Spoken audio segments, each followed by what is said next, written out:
নমস্কার। দেখুন, এক গাদা বিরিয়ানি নিয়ে সোজা চলে আসলাম বাড়িতে। বাড়িতে অনেক অতিথি। তবে কেন অতিথি আর কী জন্য সেটা দেখাই।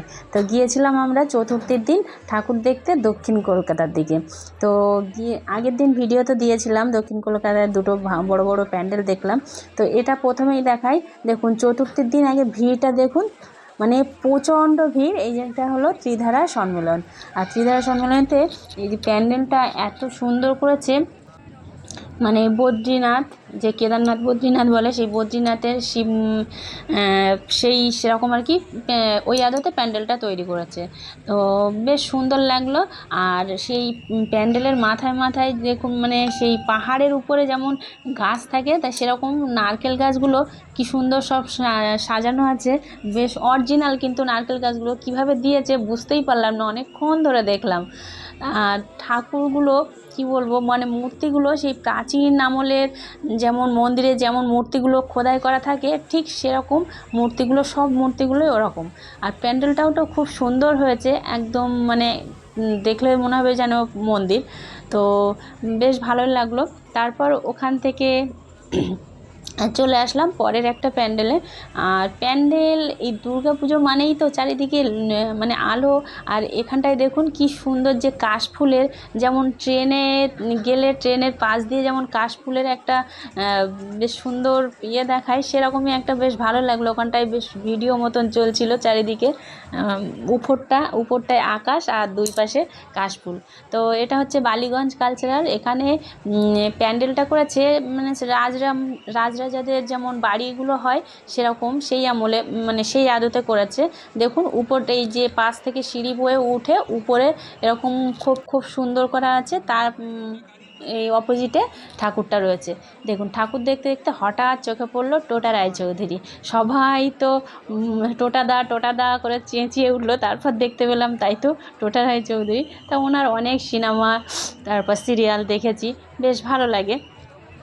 তো যাই হোক, ওনাকে তো দেখা হলো। এবার একটু ঠাকুরটা দেখে নিয়েছি, বেশ সুন্দর করেছে। তার কিন্তু ওখানে ঢোকার মুখটা না বেশ মানে বেশি ভিড় হলে খুব কষ্ট হবে এই আর কি। তারপরে আসলাম একটা প্যান্ডেল, এটা হলো কেদারনাথের যেমন মন্দির হয় সেরকম আদতে প্যান্ডেলটা করা। তো ঠাকুরগুলো দেখছেন, কিন্তু ঠাকুরের হাতে কোনো সাজসজ্জা নেই, কেননা ওটা ছিল চতুর্থীর দিন, সেই জন্য। এবার চলে আসি সমাজসেবী। তো এই প্যান্ডেলটা, এটা প্যান্ডেল নাকি কলকারখানার মধ্যে ঢুকলাম সেটাই বুঝতে পারলাম না। মানে পুরোটাই না লোহা দিয়ে করা। আর যত কলকারখানা মানে কারখানার যেমন যাবতীয় সব থাকে সেরকম টাইপের আর কি। কিন্তু আমার প্যান্ডেলটা ভালো লাগলো না, কিন্তু প্যান্ডেলটা কিন্তু করতে অনেকটাই কষ্ট লেগেছে দেখে মনে হলো। আর তো ঠাকুরটা বেশ ভালো লাগলো।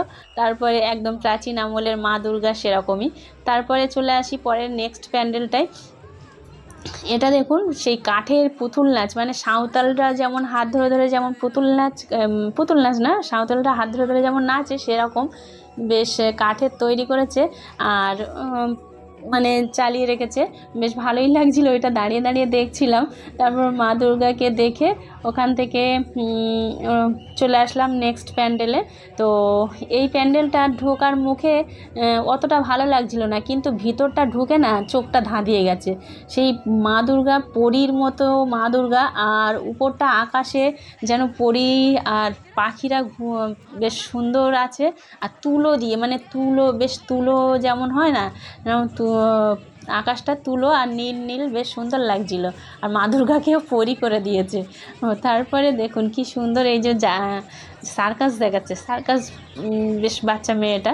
তা ওখান থেকে আমরা ঠাকুর দেখার পরে অনেকগুলো ঠাকুর দেখেছি। তারপর সোজা চলে আসলাম আমরা বাড়িতে। এসে জলপথে চলে গেলাম আমি আর উনি।